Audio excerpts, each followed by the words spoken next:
Game number 3, trutaCz versus Andre on Fighting Spirit. I'm excited, Elegant. I'm excited too. We're going to see a bit of the classical fighting spirit coming out, and really anything could happen in this match. Andre does just about have the quality to take down trutaCz in a game which he doesn't have to cheese. So this could actually be really interesting. I would be surprised though if trutaCz goes out at this stage to Andre. It would be quite an upset, not a huge upset, but a fairly big upset. I think it would be a pretty big upset. I think it would definitely be an upset. But Andre did show us some pretty intelligent games last season, though, so not counting him out. And of course, after that interview, we do know that he is pretty desperate for a win. Yeah, he needs the win. He needs it, man. And he needs this win to validate his existence. Oh, poor guy.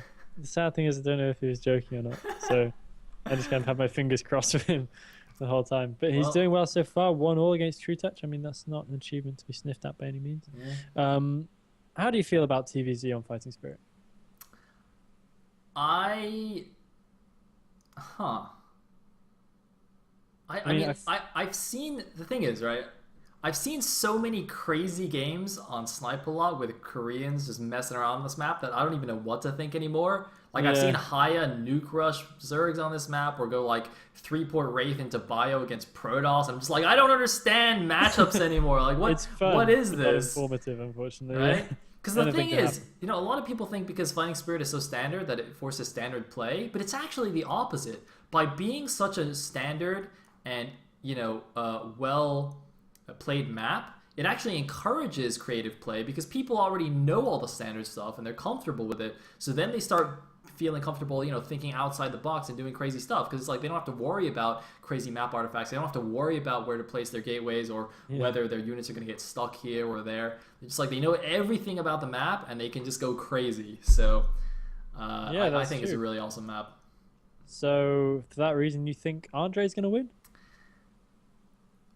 I'm just joking with you. I think that if trutaCz just goes 2-hatch Muta again, Andre will hopefully wisen up to this and try and do something that maybe sort of counters it in a way. And can maybe take advantage of that, because trutaCz seems to really like his Muta micro. And 2-hatch Muta is perfectly valid on this map as well. Yeah, that's definitely true. Well, I'm feeling about ready to go into it. I'm very, very excited to see who's going to take this series. I think I'm rooting for trutaCz here. I kind of prefer his style. Whoa! Despite the fact that I do Whoa! Voting for the Zerg. All right, I'm totally backing Andre. Oh, that's true. Shame on you, Elegant. Shame on you. You can take it back. I'll let you have that one. I take it back. All right. Are you ready for the game, though? That is the question. All right, here we go. Game number 3 of the first semifinal match.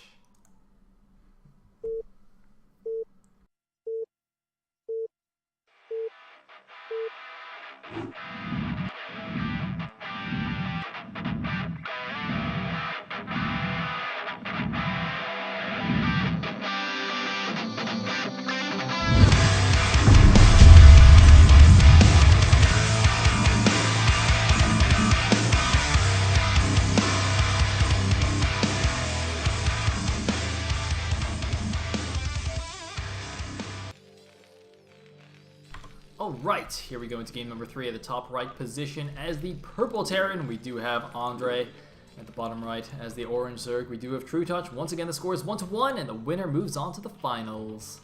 Yeah, it's going to be good stuff. Unfortunately for trutaCz, she's scouting straight away in the wrong direction. So straight away giving our Terran hero a little bit of an edge. It's going to be a little while before he figures out what Andre is doing. I kind of expect to see something standard out of these guys here. I don't know quite why, but I kind of have that feeling deep inside me, because it feels like Andre, for the last 2 games, he's kind of played a little bit, strange, and it hasn't really paid off for him. I mean, last game it kind of worked, but I feel like not necessarily entirely because of his strategy, but because of other factors. So I'm kind of thinking he might try and ditch the weirdness for one game. But the problem with that is, if he plays a straight up 1 barracks expand build, and trutaCz plays his normal 2 or 3-hatch Muta build, do you really think Andre can win the long game against trutaCz? I mean, that is just so difficult, right? Yeah, probably not. Yeah, so that. But I just feel like trutaCz will be getting wise to this kind of thing by now, you know? That is it. That's an excellent point as well. And I wonder if trutaCz will really change up his game plan, though, because you know, he's gone too. Well, he tried to go 2-hatch muted 2 games. Obviously, last game he couldn't do that. But, I mean, if he just scouts a little bit better and makes sure that he doesn't die to some kind of early marine attack like last game, I see no reason for him not to just own it up with his amazing muted control again. Yeah. And, I don't know, I mean, Andre's been going for really fast vessels off one base in both of these games, in fact, even in last game after the non-standard opening. So we could see him doing it again. But we do have a 12-hatch this time. Last game was 9 pool. The game before, I think, was gas first, right?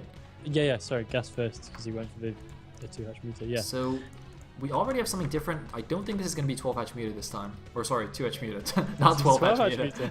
Whoa! What does that even mean? I think 12-hatch muted is what Infected did to Napoleon in Season 1, where he literally maxed on mutas. Yeah, and then attacked. You remember that game? Oh man, that was just ridiculous. Awesome. I've never seen that many mutas in a single game before. Yeah. Or since, or even. Maybe never again.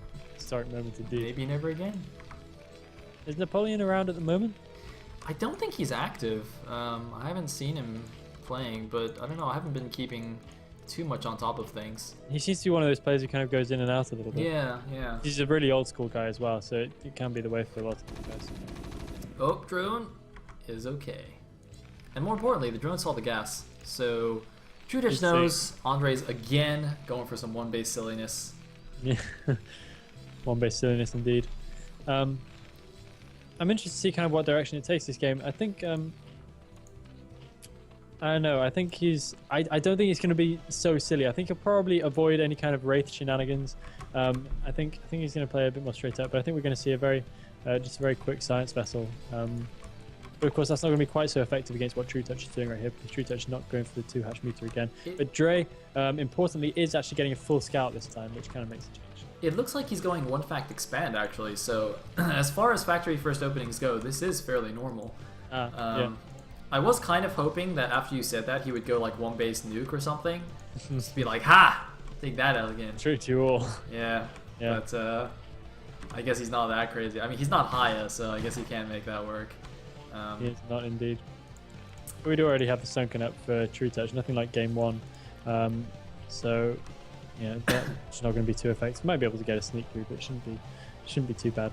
And it's going to be fairly standard for Andre going into the mid game here. Fairly standard for trutaCz as well. He's got his 3rd hatchery nearly done. He doesn't have a lair. Factory. Yep. Factory? Oh, 2nd factory. Imagine that. Yeah, I think Andres might go for just a big 2-base all-in. Something like a +1 5-fact Goliath all-in, because I think he did that a couple of times last season as well. And that is definitely something that could be effective against trutaCz if he doesn't see it coming. And even if he does, it's still a fairly strong build. And we do see the armory on the way. Well, I guess we're going to see the armory anyway, because he's going pure mech 2 factories. Yeah, but I don't know. I wouldn't be surprised at all to see him start upgrading +1 relatively soon. Yeah, I think that would be really, really interesting. And we've got as expected, we've got a Hydra Den already coming in so far from trutaCz. He's going to have to throw out a couple of Hydras in order to deal with any kind of extra threat. But do we reckon he'll go Mutalist as well, or do you reckon he'll stay straight with the ground army? I think he will try and switch into Mutas. And just get a few Hydras to help defend against Vultures and whatnot, and any potential fast drops or anything. Oh my god, is he going to catch that Vulture? Oh, wow. Again? That is not good. Andre. Oh man, these links could actually just kill Andre. Oh my goodness, they actually can. This is suboptimal.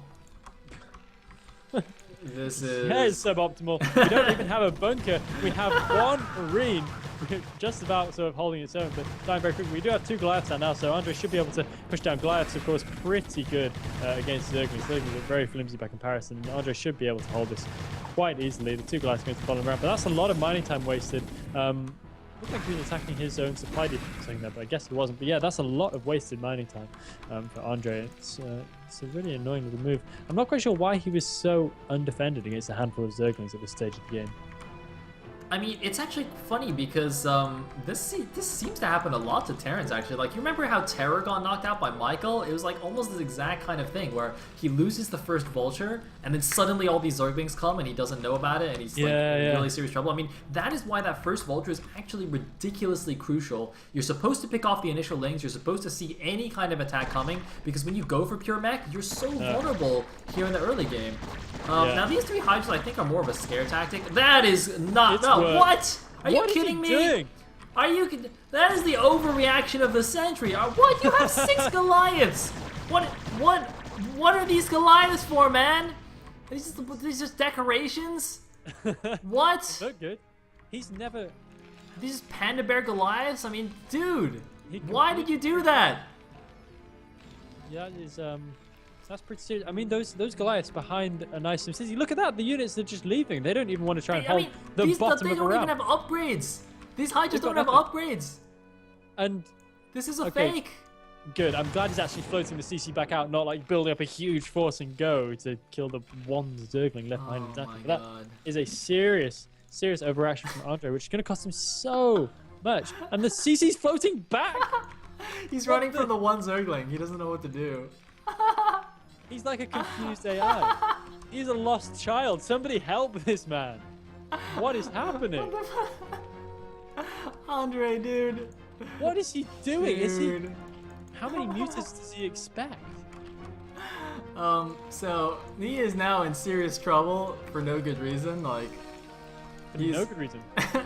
I bet Truta just giggling to himself on the keyboard. He can't even micro anymore. Like look, his mute is just sitting here, right? Because he knows that if he tries to micro them, he'll be laughing too hard to actually micro properly. So he can't actually do anything. He's just like gonna chill. Oh my god! And now the mutants collecting together with the Hydralists and the handful of Zerglings, which are enough to scare away like a whole army's worth of Goliaths. Those mutas are gonna go for it. I don't know if that's the best idea, but in conjunction with the rest of the force, they may be able to do some decent damage. But Andre's gonna have to micro back, and all the Goliaths are going down.